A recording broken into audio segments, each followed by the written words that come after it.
disent « Oui, nous nous verrons peut-être demain ». Personne ne me verra demain. On me verra à l'heure que j'aurai décidé. Ici, c'est la liberté dans ce pays. C'est pas des juges, des policiers et des politiciens à la ramasse qui vont nous obliger à vivre autrement qu'en République et en dignité. Regardez ça, ma personne est sacrée.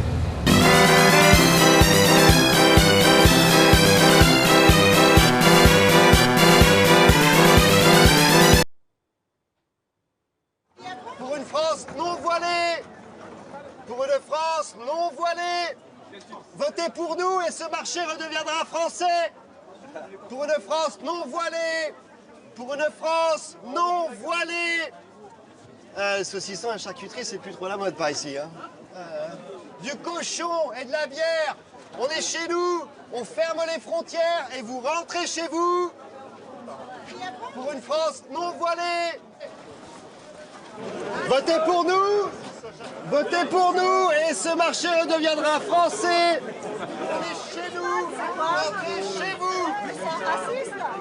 Il y en a marre de ces racistes qui prennent la haine et qui nous divisent. Les racistes derrière là.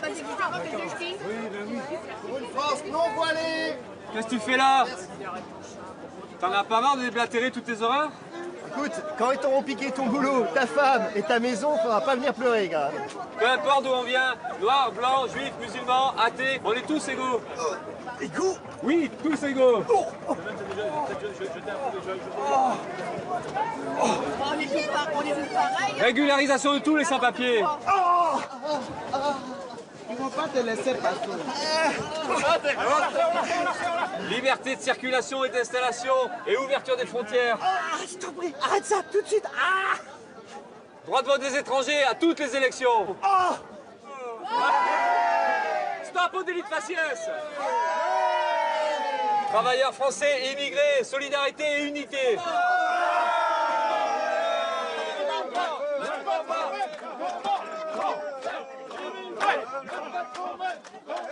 C'est clair, Poutou, c'est pas un hologramme. Comme vous le savez, il faut 500 signatures, 500 parrainages pour avoir le droit de se présenter à l'élection présidentielle. Et c'est au cours de cette recherche de signatures que de nombreuses plaintes ont été enregistrées. Donc je récapitule. Tu t'appelles Philippe Poutou. Tu es né le 14 mars 1967 à Villemomble. Ton père était postier, ta mère femme au foyer. Toi, tu es ouvrier chez Ford, dans l'église de Blanquefort. L'église? L'église. À l'usine, oui. Oui, bah c'est pareil. Tu es ouvrier à l'église, à l'usine de Blanquefort. Ok? Tu es aussi militant syndicaliste. Tu t'es fait repérer à cause de ton implication dans le mouvement, la lutte contre la fermeture de l'usine. Vous avez sauvé 900 emplois, c'est bien ça? Plus de 1000, oui. Plus de 1000. T'es fier de ça?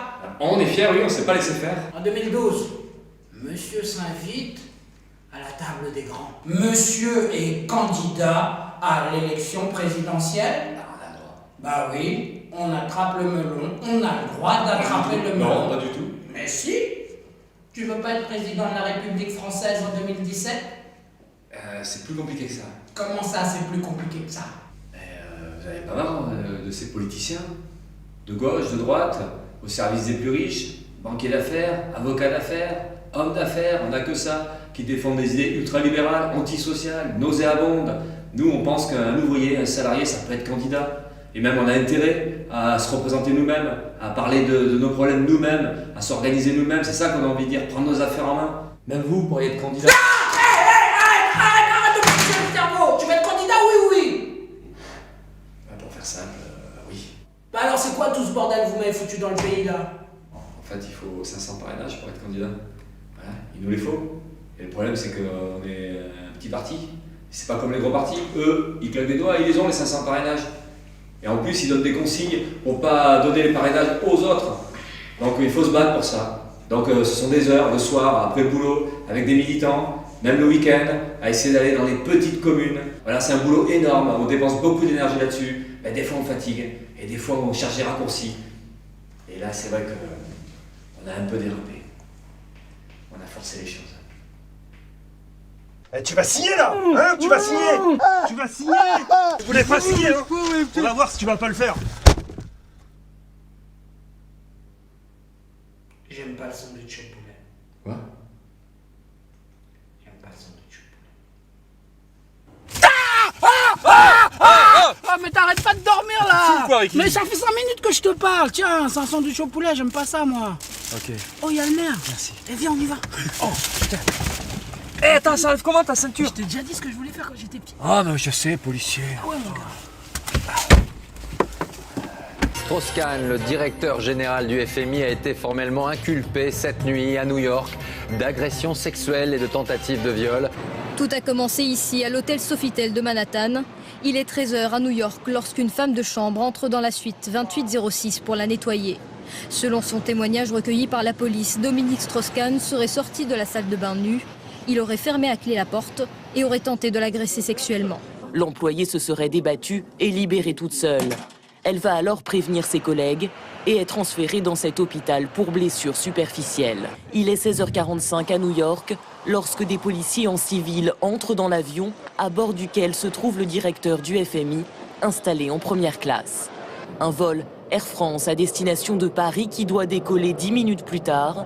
Dominique Strauss-Kahn est alors prié de sortir de l'appareil. Il a demandé aux policiers de quoi s'agit-il. Il a été emmené au commissariat de Harlem. Il présentait des traces de griffures sur le torse. Les charges retenues sont tentative de viol, agression sexuelle et séquestration. Ce que vous prenez, c'est du pipeau. C'est une théorie complotiste. Complotiste? Mais oui, que je rappelle, il y aurait un complot. Alors ça doit être les Illuminati, la famille Rothschild. Normalement, il est Rothschild. Et allez à Gare du Nord, allez à Gonesse, enfin franchement, écoutez. Qui organise le remplacement des populations locales par les populations immigrées. Ce que vous soutenez, c'est une théorie du complot. Mais non. Bidon.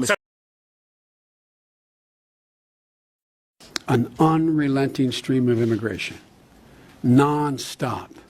Non-stop.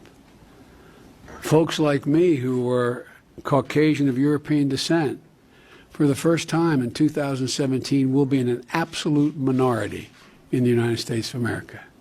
Absolute minority. Fewer than 50% of the people in America, from then and on, will be white European stock. That's not a bad thing. That's a source of our strength.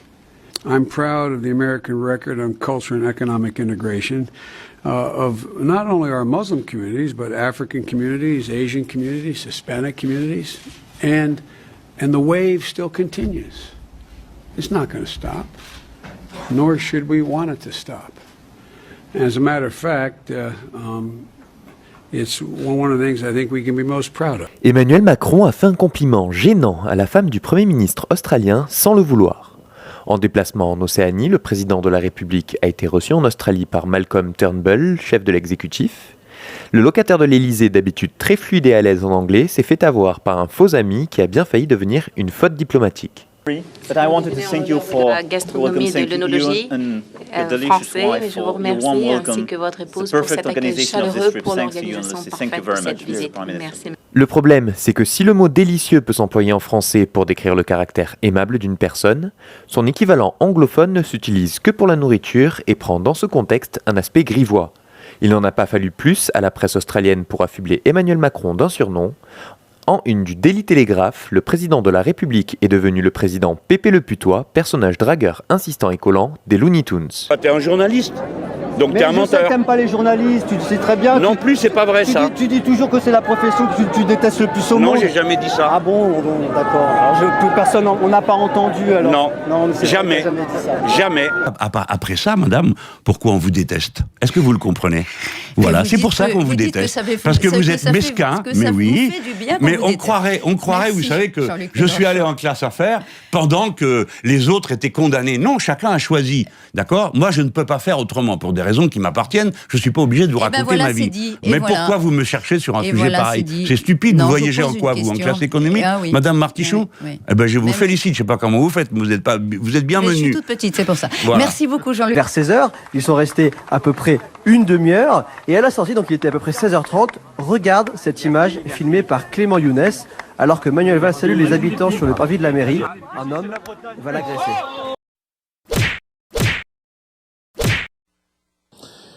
Because, you know, it is just wonderful to be back in Oregon, and over the last 15 months we've traveled to every corner of the United States. I've now been in 57 states, I think one left to go. One left to go. Alaska and Hawaii I was not allowed to go to, even though I really wanted to visit, but my staff would not justify it.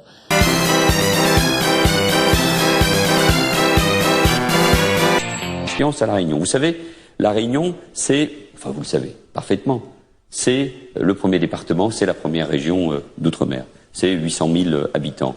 C'est une place majeure dans le Pacifique.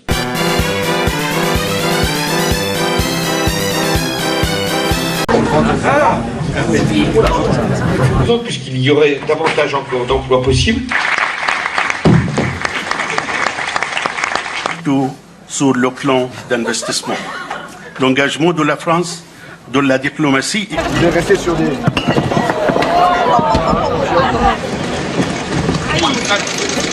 C'est la première fois que je viens à Wallis et Futuna. À affirmer le rôle central de la future collectivité de Corse.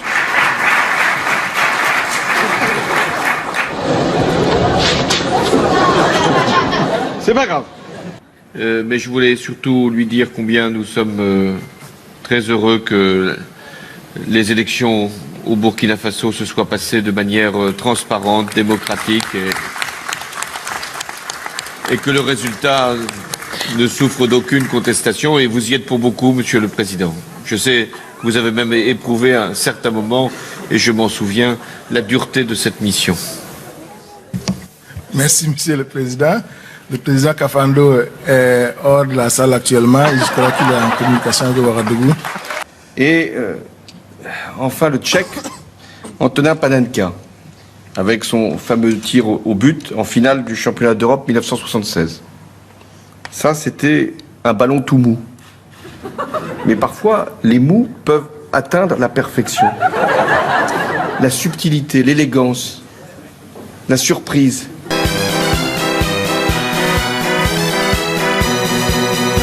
Vous voulez qu'on chante quelque chose tous ensemble, Monsieur le Président?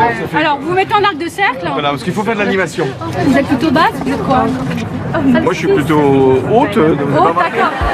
Et comme en colo, tout le monde s'était mis à chanter. Faites de la musique.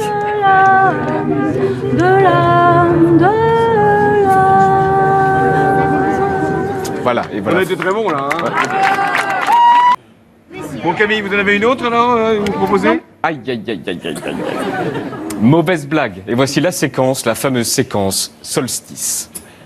Solstice, solstice, solstice, solstice, solstice. À vous de chanter. Solstice, solstice, solstice, solstice, solstice, solstice, solstice,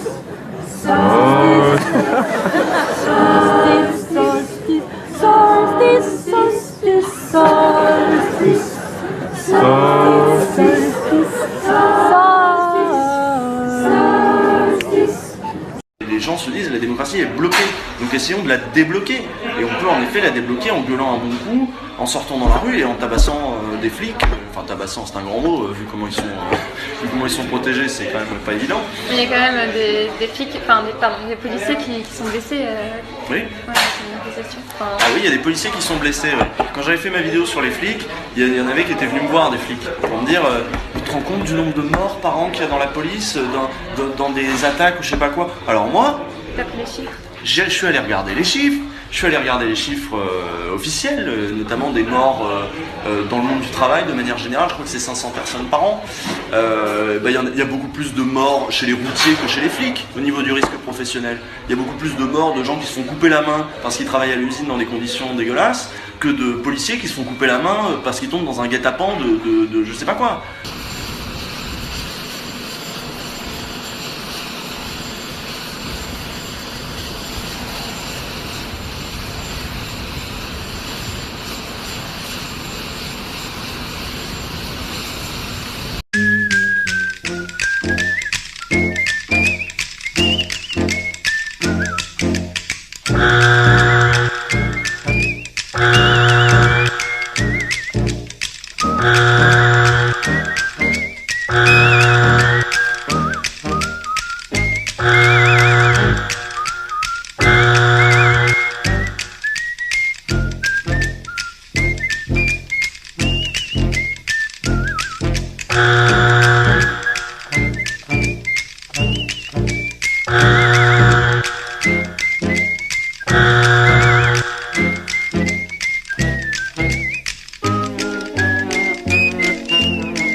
Thank you. All right, well, nice to see you guys.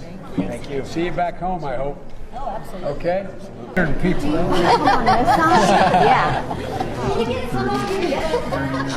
Okay. Grandpa's one of the guys. This is a long day, a lot of walking.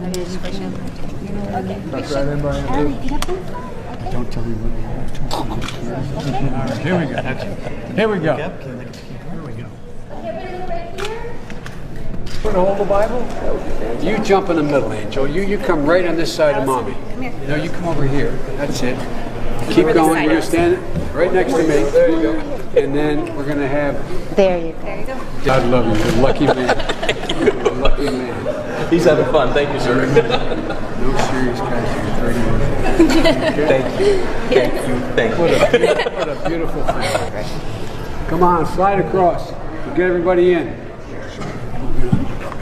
Switch here. You two come here. There we go. You got it? Okay. And the people in the back, you can spread out a little bit, like that gentleman, spread out. You can hold the Bible. Okay. Hang it out. Okay, right here, everybody. Everybody can look up. We're going to look up the photographer up top. Oh, there it is. Jump in here. Where do you want to go? Want to here. Huh? Did you want to get Vice President? There we go.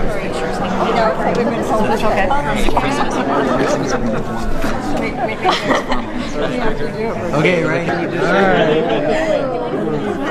Oh, we're going this way, guys. We're going to actually this way. That would be great. Thank you.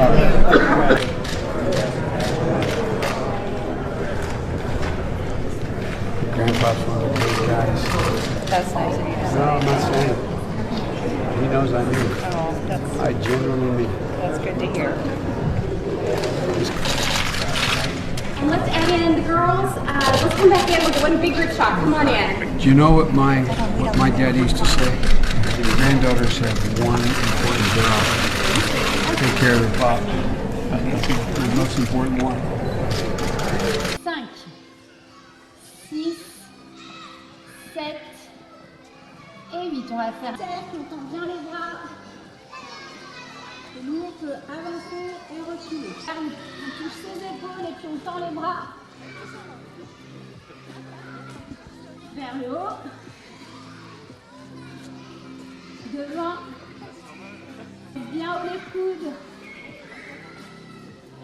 Et on alterne maintenant. On touche une épaule puis l'autre.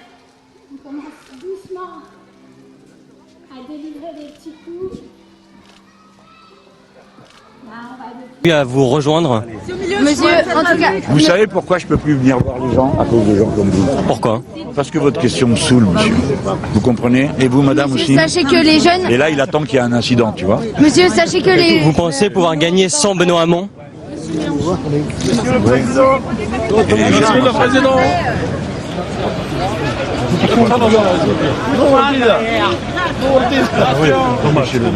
Sur la télé, là. Moi j'ai une question. Mélenchon, Attention à la barrière. Attention à la barrière. On est avec vous, monsieur. Attention. De perlimpinpin. Parce que tu pars sur des délires. Donc non, c'est toi qui poses des questions délirantes. Ben non. Je te dis que allez, vas-y, repose ta question. Allez, on va t'écouter. Ben oui. Pourquoi vous faites des promesses et quand vous qui êtes vous? Tu me mets dans le même sac que Hollande? Je sais pas, t'as pas le pouvoir encore. Ah bon. On verra quand tu auras le pouvoir. Eh ben tu verras à ce moment-là. On verra à ce moment-là. Et comme ça, tu pourras aller pleurer partout. Eh ben on verra ça. On verra. Je suis toujours trahi. On verra. J'ai de la peine. C'est ce que surtout ne faites rien. Tout le monde dit ça. Tout le monde dit ça. Tire-en la pas que moi qui le dis. Oui, oui. Tire-en la bonne conclusion. Ne fais rien. Reste couché. Ne fais confiance à personne. Reste couché. Comme ça, tu seras jamais trahi. Aime pas une femme, elle pourrait se barrer. Aime pas ton gosse, il pourrait t'envoyer balader. Tu feras des promesses que tu tiendras pas. D'accord. On a bien compris. Une scène, ça se passe dans les couloirs de l'Assemblée hier après-midi. Les journalistes sont là, évidemment, ils veulent poser des questions à Jean-Luc Mélenchon et une journaliste de France 3. Elle s'appelle Véronique Gorel, originaire du Sud-Ouest, interroge Jean-Luc Mélenchon. On l'écoute. Pas bon. Comme vous disiez sur la Croix il y a quelques mois, quand vous pointiez les déboires judiciaires de Fillon et de Le Pen, que c'était une décadence de la République. Hein? Parce que... Et alors, qu'est-ce que ça veut dire? Non, mais... Qu'est-ce que ça veut dire? C'est quoi votre question, madame? Je ne comprends pas ce que vous voulez dire. Quelle époque? Quelle époque? Il y a 6 mois. Il y a 6 mois. Qu'est-ce que c'était il y a 6 mois? Excusez-moi, je ne me rappelle pas. Vous dites n'importe quoi. Quelqu'un a-t-il une question formulée en français et à peu près compréhensible? Parce que moi, votre niveau me dépasse, je ne vous comprends pas. Alors il est sans doute très intelligent, hein, Jean-Luc Mélenchon, plus intelligent que nous, que moi en tout cas. Mais quel mépris, quel sujet. Ah oui, mais attendez, mais c'est de la politique. C'est de l'idéologie. C'est la définition du monde selon Mélenchon. D'un côté, il y a le peuple. Le peuple, c'est lui, ses troupes, ses électeurs. Et puis, en face du peuple, contre le peuple, au-dessus du peuple, il y a le système. Et dans le système, il y a les maîtres, la finance internationale, et puis il y a les valets. Et les valets, c'est nous, les journalistes. Tous ceux qui ne rejoignent pas le combat du peuple et du chef révolutionnaire Mélenchon. Et donc quand un journaliste pose une question qui ne l'arrange pas, c'est donc un valet du système. Et il fait ça depuis 2012. Rappelez-vous, il avait agressé un stagiaire du Parisien après la campagne présidentielle, avec à peu près la même attitude, tête d'oiseau, je crois il l'avait appelé. Il continue le même comportement, parce que pour lui, le monde est binaire, le peuple, ses troupes, lui et les autres. Enfin, c'est quand même étonnant pour un élu de Marseille de se moquer de l'accent du sud-ouest d'une journaliste. Eh oui, un accent, un torrent qui roule des cailloux, comme disait Nougaro. Alors, Jean-Luc Mélenchon est donc convoqué ce matin par les enquêteurs de la brigade financière à Nanterre. Est-ce que c'est pour lui le début des vrais problèmes, en fait, aujourd'hui? Ah oui, parce qu'il va devoir répondre à des questions précises. Il pourra pas répondre « ma personne est sacrée, je suis la République ». Et notamment des questions sur pourquoi a-t-il fait payer si cher à son trésorier de campagne des prestations fournies pendant la campagne par des sociétés dirigées par des amis? Est-ce que c'est parce qu'il y avait de l'urgence et qu'il y avait des surcoûts normaux? Ou bien est-ce qu'il voulait faire sortir de l'argent vers ces sociétés, de l'argent dont il espérait remboursement par le financement public des campagnes? Il est présumé innocent de cela, mais il y avait assez d'écart dans les factures pour que la commission des comptes de campagne demande à la justice de regarder. D'un mot.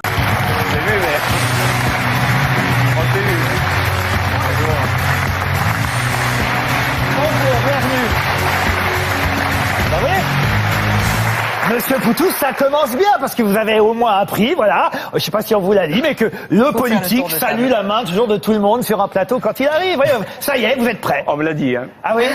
Vous l'auriez pas fait naturellement? Je sais pas. Que des personnes discriminées pour les mêmes raisons et de la même façon sentent la nécessité de devoir se réunir entre elles pour pouvoir en discuter.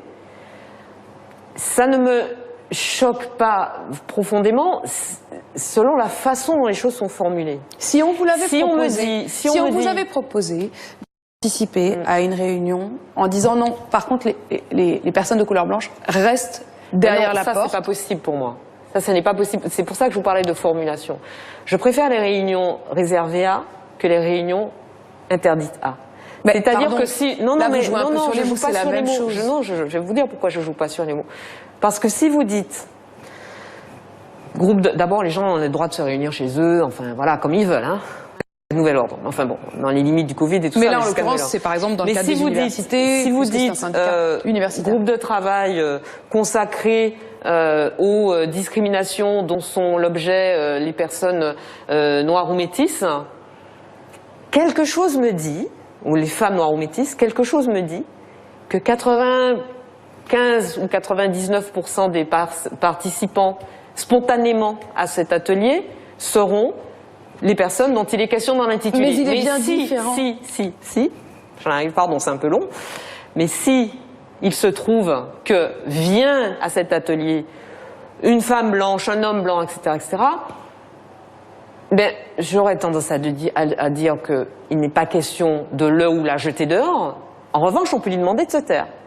On peut lui demander d'être spectatrice ou spectateur silencieux. On peut lui demander de se taire? Oui, je pense que oui. Parce que pour le coup, moi je ne dis pas qu'il faille qu'il soit, il ou elle, interdit d'entrer. Mais au moins qu'il se taise et qu'il laisse parler les personnes, il ou elle se taise et laisse les personnes les plus concernées. Alors, direction maintenant la place d'Italie où va démarrer une manifestation, là aussi, contre la fiscalité organisée par Jean-Luc Mélenchon et le parti de gauche. Le cortège doit se rendre au ministère des Finances. Jean-Luc Mélenchon est avec nous en direct. On aperçoit derrière vous les drapeaux et les gens qui se massent. Merci d'être avec nous. Je veux m'adresser à l'intelligence des Français et pas à leur bas instinct. Parce que le sentiment d'insécurité, c'est de l'ordre du fantasme. L'ensauvagement, c'est un mot qui développe, me semble-t-il, madame, le sentiment d'insécurité. Moi, j'ai utilisé le mot d'ensauvagement parce que j'ai constaté depuis un petit moment que je suis un élu local et que j'ai constaté des actes de sauvagerie. Vous nous avez vendu successivement plusieurs modèles. 3 hommes politiques que vous avez dit admirer. Le premier, c'est Hugo Chavez, président du Venezuela, puis son successeur Maduro. Après 15 ans de gouvernement chaviste, le Venezuela est dans un état de décomposition économique totale, en ruine, alors que c'est un des pays les plus riches d'Amérique du Sud. Vous avez également célébré Evo Morales, président de Bolivie, qui est aujourd'hui empêtré dans des scandales de corruption considérables. Et puis le troisième, c'est le grec Alexis Tsipras. Vous avez dit d'ailleurs en 2014, il a une volonté absolument inflexible, rien ne fera céder cet homme-là. Bon, on sait évidemment la suite. Tsipras a finalement appliqué la politique d'austérité la plus dure et la plus stupide, nous sommes d'accord tous les deux là-dessus. Autrement dit, quelqu'un qui a précipité la faillite de son pays, un corrompu et un social traître. Honnêtement, quel panthéon. Pesez vos mots, monsieur Langlais. Vous êtes sans doute plus corrompu que ne le sera jamais monsieur Morales. Pesez vos mots. Hein.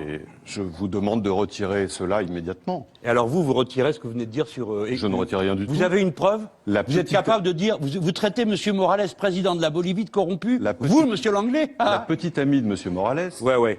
qui est la mère de son fils, a bénéficié de 500 millions de dollars de commandes publiques. Alors, allez m'expliquer que tout ça est normal. Si c'est le beau... Justement, vous dites, je m'intéresse aux gens... D'accord, vous avez raison.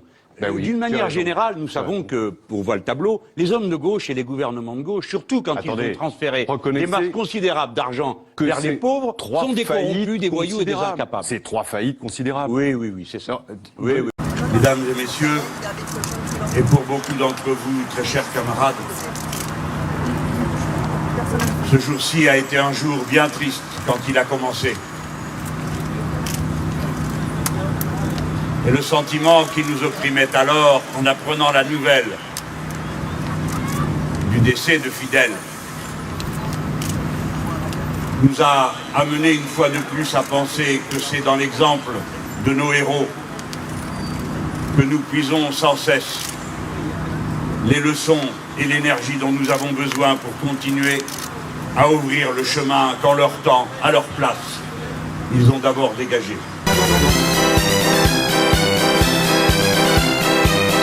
Hugo a invité samedi les Parisiens sur Twitter à aller admirer les superbes illuminations des Champs-Élysées. Il est alors 17h04 et sur la célèbre avenue, l'ambiance est tendue depuis plusieurs heures déjà en raison d'affrontements entre CRS et Gilets jaunes. Quelques minutes plus tard, la mairie se rend compte de son erreur, supprime le message et le conseiller en communication s'explique. Ce tweet était programmé à l'avance. Pas de chance, des dizaines d'internautes ont eu le temps de faire une capture d'écran. L'arme sur l'abstention populaire. Quel était le titre du journal Le Parisien ? Faut-il rouvrir les maisons closes? Voilà. Sujet qui est venu sur 4 ou 5 radios. C'est intéressant ça, non? Et moi je m'excuse, mais ce que vous racontez, ça concerne personne dans mon quartier. Personne s'est dit, tiens, je préférerais dans une maison close qu'aller chercher les putes au coin de la rue. Voilà, j'ai jamais entendu quelqu'un me parler de ça. Sinon, vous et votre sale corporation voyeuriste et vendeuse de papier. Donc avec moi, vous parlez de politique et vos sujets de merde, vous allez les faire avec des gens qui veulent répondre à la merde. Non, mais ce que je veux dire... Non, c'est fini. Terminé. Vous m'avez emmené sur le terrain. Tu fermes ta petite bouche, tu me parles de politique. Le patron de la France Insoumise appelle à une réflexion sur l'attitude de la police, allant même jusqu'à s'interroger sur le port d'armes des officiers. Il doit y avoir une police à peu près partout, mais ça doit être une police pensée, organisée, disciplinée, obéissante à l'État républicain et ne se constituant pas comme une sorte de forteresse à part. Une police aussi désarmée que possible pour qu'elle inspire le respect des citoyens. Ça doit être ça leur objectif. La France Insoumise fait parler d'elle. Oui. On a eu Daniel Obono dimanche dernier, d'ailleurs j'y reviendrai tout à l'heure avec François Ruffin qui sera mon invité à 8h35. Et puis voilà qu'on apprend que Raquel Garrido ne paie pas ses cotisations retraite à la caisse des avocats. Oui, ça nous rappelle quand même, c'est assez intéressant sur le plan sociologique parce que ce parti qui parle au nom des plus modestes, des ouvriers, vous savez, c'est une pathologie de la gauche. Souvent, on disait à l'époque du Parti communiste, il faut faire de l'ouvriérisme. La noblesse, c'était être ouvrier, on se méfiait beaucoup des petits bourgeois. Eh bien, on se rend compte finalement, on n'y avait pas vraiment réfléchi avant, que les cadres de la France insoumise sont souvent des petits bourgeois, voire des grands bourgeois. Vous vous souvenez, tiens, Mélenchon, la déclaration de patrimoine de Mélenchon, il était un des candidats les plus riches à la présidentielle, ou en tout cas un de ceux qui avait le plus gros patrimoine. Je stigmatise pas ça du tout. J'allais dire alors. J'allais être étonné. Attendez, je vais aller jusqu'au bout de ma démonstration. On se rend compte que finalement, voilà, Raquel Garrido, qui est avocat, qui doit 32 000 euros, c'est des sommes importantes quand même à l'ordre des avocats. Ça fait 6 ans qu'elle ne paie pas ses cotisations. Donc voilà, Corbière, qui sont des gens sympathiques, mais qui est un enseignant. En réalité, c'est une sociologie qui n'est pas une sociologie d'ouvrier, qui est plutôt une sociologie aisée. C'est intéressant parce que voilà un parti qui cherche toujours les voix des ouvriers, mais qui n'est pas un parti d'ouvriers. Moi, je trouve que c'est assez documentant. C'est le reproche que fait le Parti communiste, d'ailleurs, à la France insoumise. Bon, je vais faire mon mauvais camarade ce matin. Allez-y.